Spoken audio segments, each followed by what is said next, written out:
a continuar con los temas de hígado. Vamos a ir viendo conceptos rápidamente. Solo les voy a dar algunas indicaciones y cosas prácticas y terminamos ya esta parte del hígado. Trabajamos con hasta la visita. Entonces, trastornos circulatorios, dos cosas que podrían pasar. Uno es infartos hepáticos y el otro es trombosis hepáticas. En cuanto a infartos va a ser muy raro y yo creo que por pura lógica pueden hacerse una idea de por qué va a ser raro.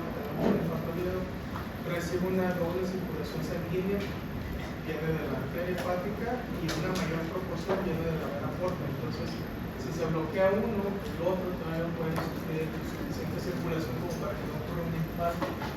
Entonces, procesos que nos podrían llevar a desarrollar infartos, una obstrucción específica de una porción distal de una arteria o de una zona donde están los vasos sanguíneos, de manera distal nos podría proporcionar eso.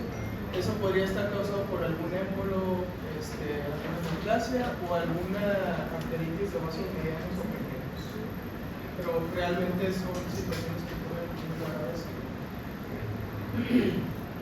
Otro problema que podríamos tener es una congestión hepática por trombosis de la vena hepática, que las dos venas hepáticas están y se meten a lo que es la vena cava. Entonces, si tenemos ya sea trombosis de la vena cava o de las dos venas hepáticas, podríamos estar desarrollando una congestión hepática importante que va a causar hemorragia y necrosis del hígado. A ese fenómeno lo conocemos como síndrome de Budd-Chiari y todo lo que vamos a hablar para irnos rápido a una parte también importante. Vamos a pasar a lo que son neoplasias que se pueden presentar en el hígado y nódulos no neoplásicos, aunque parecieran ser neoplásicos. Y entonces una lesión que se pudiera ver frecuentemente, sobre todo en mujeres, son las hiperplasias nodulares focales. Aquí lo que están viendo ustedes en la imagen pues obviamente no es el hígado, sino la resección del nódulo. Son nódulos que aparecen y que se encuentran como incidentalomas, o sea, se hace un ultrasonido y de repente se ve una zona de fibrosis a manera de estrella, o se hace una tomografía y se ve una zona nodular con un centro fibroso. Y esas lesiones generalmente van a corresponder a lo que es una hiperplasia nodular focal. Entonces, es muy típica la forma que tiene. Se parece mucho a otra lesión que ocurre en el riñón, que también tiene fibrosis interna, y son los linfocitomas y los carcinomas cromóforos. Y bueno, lo podemos tener por diferentes causas. Generalmente se presenta más frecuentemente en mujeres, algo curioso. Y seguimos. No es una lesión neoplásica, por cierto. Es una lesión pseudo-neoplásica, realmente está asociada a trastornos inflamatorios, sin ser una neoplásica. Cuando la vemos histológicamente, la hiperplasia nodular focal está compuesta por trabéculas hepáticas normales, conservadas, y de repente vemos haces fibrosos y algo de células inflamatorias. Y cuando se han hecho los análisis genéticos, pues no se encuentra ninguna alteración de mutaciones o otra cosa que nos pudiera decir esto es una neoplasia. Esto sí es un trastorno neoplásico, es uno de los más comunes, también es más común en mujeres y está asociado a situaciones de hiperestrogenismo, ¿sí? Que son los hemangiomas cavernosos. Es una formación neovascular de vasos sanguíneos de gran tamaño, que también les podríamos llamar cavernosos. Y como les dije, está asociado a etapas hiperestrogénicas, entonces se puede presentar en pacientes en edad fértil, aumentan de tamaño en el embarazo o normalmente no van a representar un peligro, sobre todo si son menores de 1 centímetro, no representan una preocupación y solamente se tienen que estar vigilando. Pero mientras más grande el hemangioma, empieza a aparecer un riesgo importante que puede comprometer la vida del paciente y es que se rompa. Una ruptura espontánea de un hemangioma cavernoso, que es un vaso sanguíneo grueso, pudiera llevar a una hemorragia interna importante.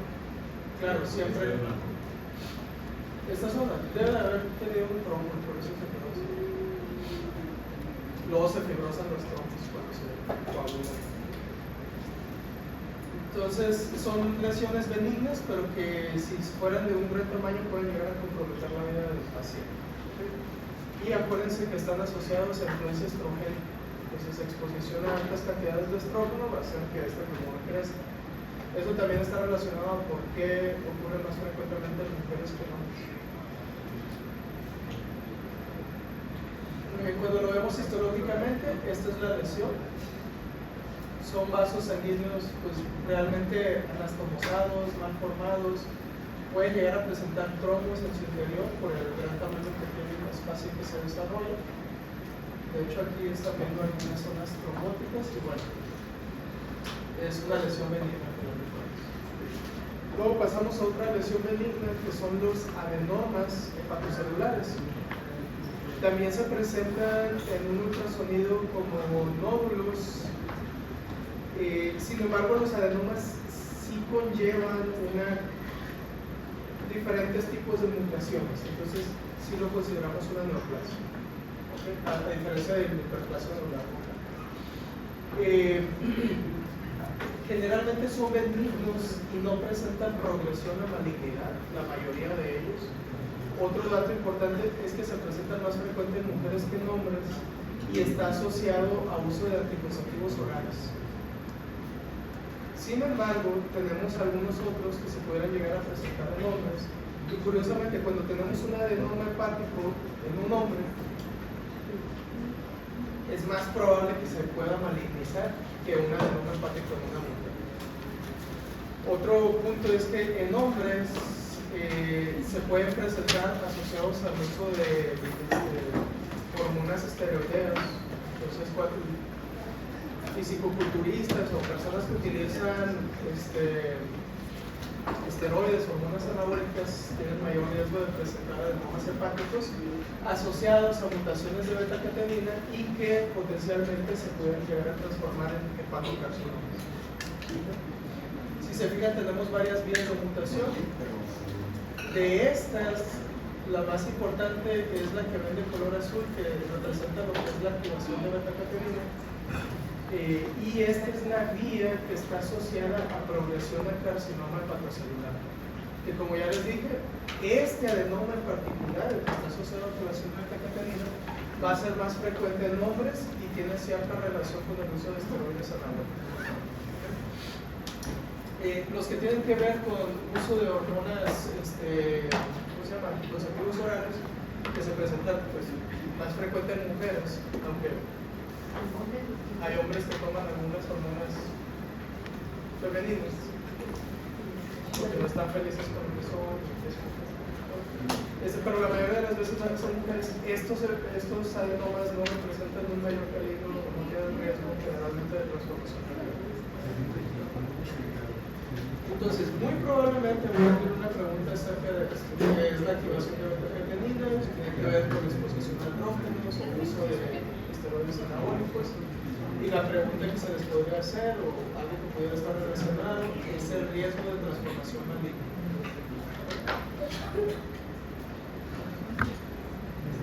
¿Lo que era la activación o la falta de función de beta-catenina que se había afectado? Es activación de beta-catenina. Muy bien. Y vamos a pasar a lo que son tumores hepáticos.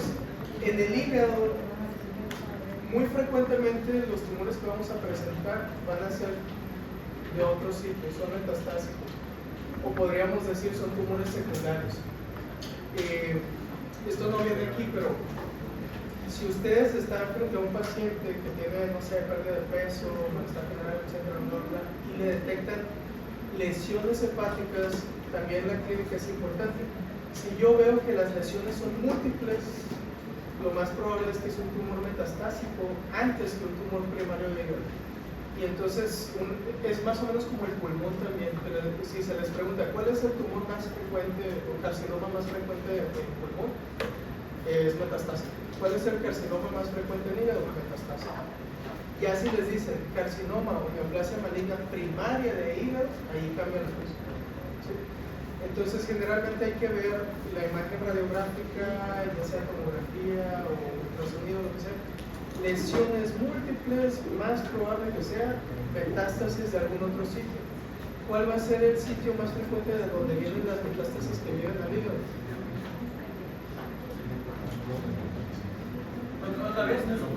¿De dónde van a venir las metástasis que llegan al hígado con mayor frecuencia?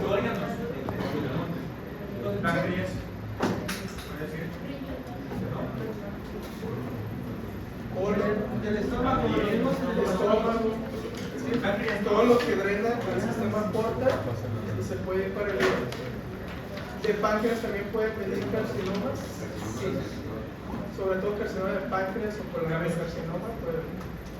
Entonces, la mayoría de las veces van a ser metastásicos. ¿Sí? Carcinomas generalmente son por vía linfática. Pero eso no quiere decir que no se pueden ir por vía sanguínea. Entonces, un cáncer de colon puede dar metástasis a hígado en cualquier parte del colon. Entonces, es frecuente que lo veamos en cáncer de páncreas también. ¿Y cómo diferencia si es primario o secundario? Bien, la clínica les va a orientar, ¿no? Si ves múltiples lesiones, te vas guiando.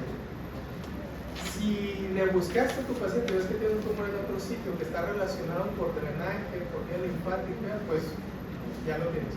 Pero siempre el diagnóstico definitivo va a ser por biopsia. Entonces, tuvimos hace tiempo un paciente, por ejemplo, que estaba presentando una lesión única en hígado. Y uno diría, bueno, lesión única en hígado es carcinoma primario de hígado. Pero resulta que tiene otro tumor en cabeza de páncreas. Entonces, ¿qué es lo más probable en ese paciente? Que sea un tumor de hígado que hizo metástasis a páncreas o uno de páncreas que hizo metástasis a hígado. Uno de páncreas que hace metástasis a hígado. Hasta había sospecha de que pudiera ser amibas, porque traía una zona muy grande de necrosis. Entonces, ¿qué se le tuvo que hacer? Se le tomó biopsia. Y en la biopsia, carcinoma de páncreas. El diagnóstico definitivo siempre va a ser la biopsia, pero uno se tiene que ir orientando a qué es lo más probable. No se vale tomar la biopsia para ver qué sale y ya, sino que ya tenemos que tener nuestro razonamiento hecho. Ya si le fallamos es como ánimo, pero hice lo que se tenía que hacer. Muy bien, entonces sí se entendió, ¿verdad? Lo más frecuente es que sean metástasis, sobre todo si hay lesiones múltiples en el hígado o si vemos un tumor en otro órgano que esté relacionado al hígado. ¿Sí? Pero si vemos una lesión única en hígado y le tomamos biopsia y resulta que es un tumor primario, hay dos principales tumores primarios que se pueden presentar en adultos. Uno es el hepatocarcinoma, porque obviamente tenemos hepatocitos, es la célula del hígado. Y el otro tumor primario frecuente de hígado, pues tenemos la vía biliar. Entonces podemos presentar colangiocarcinoma. Serían los dos tumores primarios de hígado más frecuentes malignos. Tenemos otros que se pueden presentar, por ejemplo, si hablamos de un niño pequeño, entonces no voy a pensar en un hepatocarcinoma o un colangiocarcinoma, voy a pensar en un hepatoblastoma, que es un tumor maligno de células hepáticas, pero de la infancia. ¿Sí? Pero bueno, vamos a quedarnos con los dos, que son el carcinoma hepatocelular, para empezar. De todos los carcinomas del cuerpo, representa alrededor de un 5.4, no es un carcinoma muy frecuente. Principales factores de riesgo que vamos a tener, los vamos a englobar dentro de algo que va a ser inflamación crónica. ¿Okay? Entonces, procesos inflamatorios crónicos presentan un riesgo de desarrollo de cáncer hepático o de hepatocarcinoma. Y entre ellos, ¿qué tenemos? Infecciones para empezar, entonces infección por virus de hepatitis B, más frecuente, infección por virus de hepatitis C. ¿Por qué? Acuérdense que el virus de hepatitis C tiene mayor riesgo de volverse crónico que el virus de hepatitis B. El virus de hepatitis D está asociado a infección por el virus de hepatitis B. 85% de los casos de infecciones virales se van a presentar en países con alta incidencia de infección por hepatitis B. Exposición a aflatoxinas es otro, no sé si se acuerdan que ya lo habíamos hablado. Los hongos que crecen en nueces, semillas, cacahuates, etc. Ahí hay un aspergillus y ese aspergillus produce aflatoxina. Se recomienda y se le debería recomendar a la gente, si ustedes van a consumir alguno de estos productos, ya sea una nuez, un cacahuate, etc., y hay uno solo en la bolsa que tenga hongos, todo el producto debe de ser desechado. No sirve de nada que nomás quiten los que están contaminados y ya se considera que todo el producto ya está echado a perder. Entonces, muy importante eso, y es algo que da miedo cuando compran cacahuates a granel, porque no sabemos cómo está todo el contenedor donde venía viajando todo eso. Entonces, mucho cuidado. Y claro, alcoholismo. Hay otros factores de riesgo que podríamos tener ahí, como una hepatitis autoinmune, también podría representar un riesgo, aunque los pacientes caen en insuficiencia hepática antes de desarrollar cáncer. Entonces, pero el riesgo está ahí presente. Va a ser más frecuente en hombres, principalmente porque hay una gran asociación con el alcohol y pues culturalmente es más frecuente que un hombre tome alcohol a que una mujer consuma alcohol. Tenemos también aquí, no lo puse creo, pero hay otros factores asociados al hepatocarcinoma, por ejemplo, exposición a cloruro de vinilo, que es lo que se utiliza para hacer tuberías de PVC. También puede ser un riesgo para el desarrollo de hepatocarcinomas. Cloruro de vinilo.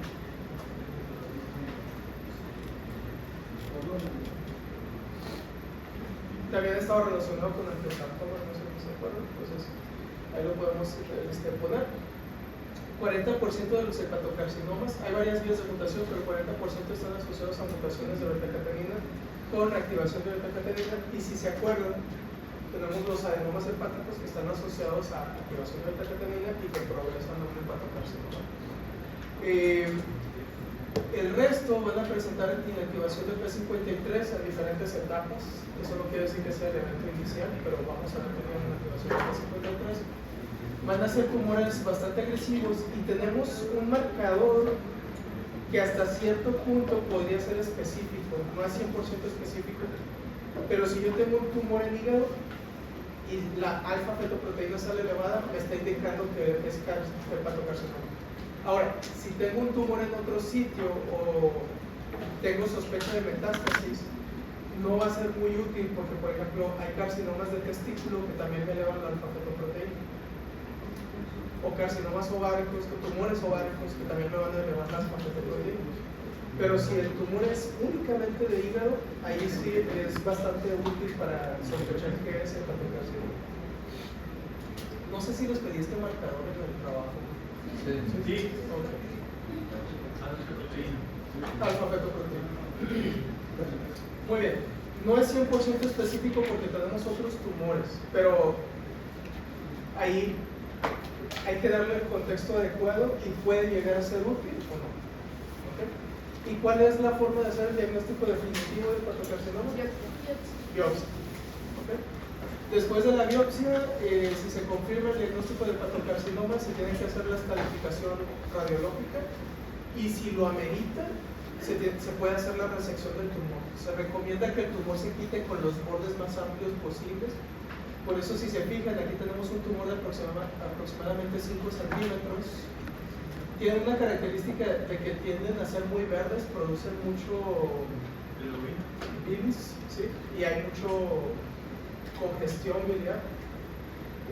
Son tumores curiosamente muy bien definidos generalmente, como lo pueden ver aquí. Ustedes pueden agarrar una pluma y trazar exactamente dónde se ve que está el hepatocarcinoma. Pero fíjense los márgenes que le dieron. El borde de resección está aquí, ¿okay? Entonces esta es la orilla del hígado, aquí está la cápsula hepática y fíjense la distancia al borde de resección es aproximadamente de 2 centímetros, 1.8 centímetros. O sea, le dieron un margen bastante amplio. ¿Qué pasa si no se le da un margen amplio? Hay riesgo de recurrencia. Aunque parezca que tiene los bordes bien definidos, se considera que tiene riesgo de recurrencia, entonces se recomienda quitar lo más que se pueda. ¿Sí? Por decir, si le llega una embarazada y le hacen la prueba de alfa-fetoproteína para checar si el cerebro tiene Down, van a salir las dos veces aumentadas, ¿no? Pero embarazada y con cáncer. No, pues nada más llega la embarazada y le tomas eso y te sale elevado. Pero no tiene ¿Qué cáncer. sigue? No sé. O sea, no sabes. Pero eso es muy presumido, si no trae mucho humor. Acuérdense. Pero viene embarazada, pues, o sea, ¿cómo le vas a hacer el ultrasonido? ¿Sí lo dejo? Sí. Acuérdense, el contexto es muy importante. ¿Sí? Si yo tengo contexto de que hay un tumor hepático, me va a servir mucho. Si tengo el contexto de que hay un tumor testicular, pues entonces voy a pensar en que es del testículo. Si tengo un contexto de que hay metástasis por muchos sitios y me sale elevado el alfa-feto, pues voy a tener que hacer otras pruebas o otros procesos para poder llegar a una conclusión. ¿Sí? Entonces, siempre pongo en todo el contexto. Una prueba de laboratorio cualquiera no es útil por solo ver la prueba. Por eso, no sé, si alguno de ustedes alguna vez me ha presentado un estudio de laboratorio, que a veces lo hacen, no es molesto, pueden seguir haciéndolo, pero muchas veces llegan y pueden revisar estos laboratorios de mi abuelita y no dicen ningún contexto clínico, no sirve de nada. ¿Sí? Primero hay que conocer al paciente antes que ver los laboratorios. Y es un error que cometen muchos doctores. De que, a ver los laboratorios, tiene esto y esto, y ni siquiera le preguntaron al paciente y se van a equivocar. ¿Sí? El laboratorio no sirve si no tienes el contexto clínico. ¿Sí? Y si no has explorado al paciente, el laboratorio no es útil si no has hecho todos los pasos anteriores. Y deberían de seguir ese proceso siempre. Ahorita están aprendiendo intro a la clínica y créanme, es de bastante importancia. Los laboratorios son para que digan, sí, ya sabía que le iba a salir esto. O sea, confirmo lo que yo sospechaba. ¿Sí? No es como Dr. House que le dicen, paciente tal y tal, y háganle tal, háganle esto, háganle estas pruebas. Y luego ve que no sale nada de lo que él espera y luego le hace otras cosas y no sirve para nada hasta que a alguien se le ocurre, deberíamos de checarlo. Y lo checa. Y ya que exploran al paciente se dan cuenta que tenía tal cosa. No sé si se han dado cuenta de eso. Dr. House es un médico inútil, un lento, podemos decir, al final de cuentas. Aunque parezca en la tele que es gurú. Y todo su equipo, pues, igual. Muy bien, cuando vemos histológicamente, pues realmente lo graduamos como hepatocarcinoma bien, moderado, un poco diferenciado. Eso tiene que ver con el grado nuclear, con la cantidad de trabéculos, cantidad de hepatocitos por trabéculo. No sé si se acuerdan de histología, o lo mencionamos anteriormente. Una trabécula hepática tiene de 1 a 2 hepatocitos de grosor. En un hepatocarcinoma bien diferenciado tiene de 3 a 4 más o menos y va subiendo. O puede estar poco diferenciado y ya no se ven trabéculas, sino que se ven patrones sólidos. Lo otro que va a ocurrir es que se pierde el retículo, entonces ya no vamos a ver el retículo que define muy bien las trabéculas hepáticas y va a tener una gran cantidad de vasos sanguíneos. O sea, cambia mucho la morfología y bueno, se alcanza a ver bastante geomorfismo nuclear, van a ser muy frecuente que presente mitosis abundantes y relativamente pues es un diagnóstico más o menos sencillo para el cardiólogo, se podría decir. Aunque el otro día tuve un tumor hepático, le tomaron biopsia, me lo mandaron, lo vi, dije que era hepatocarcinoma, le mandamos a hacer las pruebas y no era hepatocarcinoma, era colano. Y yo, pero ya salió el resultado, pues ya tenemos el resultado correcto para el paciente, que es lo que importa. El otro tumor que les dije que es más frecuente y que es el segundo más primario, maligno más frecuente, es el colangiocarcinoma. ¿De dónde viene este tumor? De la vía biliar. Ven que en la tríada hepática tenemos conductos biliares pequeños. Esos conductos biliares luego se van juntando y van haciendo conductos biliares más grandes hasta que termina en el conducto biliar derecho, izquierdo, hepático derecho y hepático izquierdo, se juntan, hacen el conducto biliar común, se junta con el cístico, hace el colédoco, ¿no? Entonces, puede haber colangiocarcinoma en toda la vía biliar, intrahepática o extrahepática, ¿okay? Entonces también puede afectar los conductos hepáticos, el cístico, lo que es el colédoco, inclusive puede afectar al páncreas, porque por ahí pasa la vía biliar.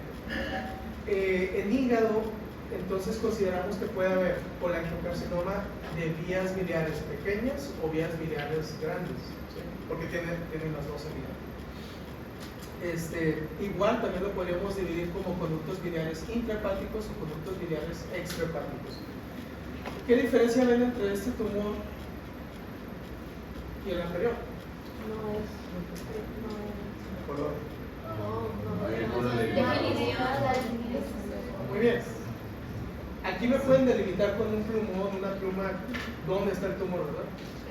Ok, esto es importante para tenerlo en mente porque obviamente, a menos que sean patólogos, ustedes no van a ver el tumor físicamente, pero lo van a ver en una tomografía. ¿Sí? Entonces, ya desde la tomografía ustedes pueden sospechar si es un hepatocarcinoma, muy probablemente, o si es un colangiocarcinoma. Si ustedes ven un tumor de bordes irregulares, mal definidos, infiltrativos, que se extiende a manera de dedos, que se van metiendo en el hígado, pues entonces es más probable que sea un colangio a que sea un hepatocarcinoma. ¿Sí? Esa es una de las características. En cuanto al color, sí hay diferencia. ¿Por qué? Porque el hepatocarcinoma, ya les dije, produce bilis y se estanca de bilis, se llena de bilis. Y el colangiocarcinoma no. El colangiocarcinoma, ¿qué creen que está produciendo? ¿Por qué creen que se ve blanco? Porque genera fibrosis a su alrededor, ¿sí? Entonces genera desmoplasia y se empieza a ver de un color así blanquecino. Hay diferentes factores de riesgo, entre ellos principalmente en países de Asia, ya sea Asia Menor, que es Egipto, Arabia, toda esta zona, tiene que ver más con infección, principalmente por Opistorchis y Clonorchis, se pudiera llegar a ver. En nuestro medio es más frecuente que tenga que ver con inflamación de las vías biliares. Entonces, uno de los principales factores de riesgo es colangitis esclerosante primaria, que ya lo habíamos hablado, que es más frecuente en hombres, no sé si se acuerdan, que se asocia a Crohn, a CUSI, ¿sí? Entonces, les hago hincapié en esto porque les puedo poner una pregunta de un paciente con colangitis esclerosante primaria y me puedo extender hasta hepatocarcinoma, hasta colangiocarcinoma. Entonces, intenten, o les puedo poner un paciente con Crohn, CUSI, y me podría extender hasta un hepatocarcinoma. No sé si me explico. Colangiocarcinoma. Todo eso.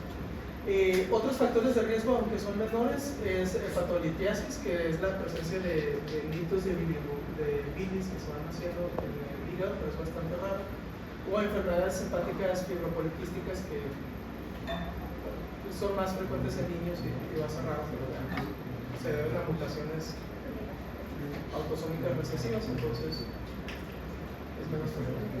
Histológicamente está compuesto de glándulas que pueden estar más o menos bien formadas o totalmente mal formadas. Igual tiene pleomorfismo, pero se acompaña de mucha desmoplasia, que es todas estas bandas de colágeno que podemos ver. A veces en la biopsia, por ejemplo, yo me confundí colangio con hepato morfológicamente, porque en la biopsia a veces solo te aparece esto, y entonces parecerían ser trabéculas. Por eso es muy importante, cuando uno ve la biopsia, le pedimos confirmación por inmunohistoquímica. Lo que hicimos, por ejemplo, en la biopsia que recibí, es que le pedí 2 marcadores para hepatocarcinoma y 2 para colangio, aunque yo apostaba que iba a ser hepato. Entonces le pedí EPA y Glipican, que son marcadores de hepatocarcinoma, salieron negativos.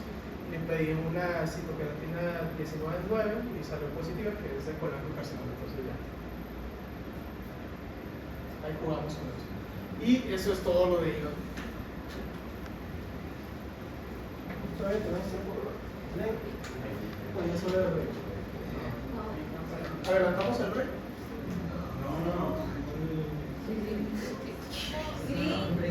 No, vamos a dar 10 minutitos.